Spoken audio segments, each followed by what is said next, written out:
সকালে হঠাৎ করে দেখলাম একজন লোক বিজেপি দিকে করে দিল বিল্লা তারপরে দেখা সেটা সবাই ডাকা দেওয়া হইলো।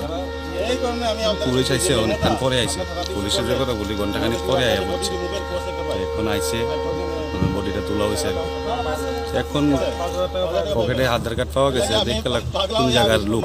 তারপরে ভেরিফিকেশনের পরে এই এলাকার না, এই এলাকার না। কটা নাগাদ দেখতে পাইছেন? 7:30 সকাল। তারপরে ডাক্তার জায়গাটার নাম আধার কার্ড সিপুল্লি আবার ব্যাগ গেল করা হইলো। পুলিশ আছে ঘন্টাখানিক পরে আইসে। এই আর কি, অনেক কোন জায়গায় তদন্ত করা হইব, কোন জায়গায় কিতা আসে বিষয়, এরপরে আর কি সব হইব।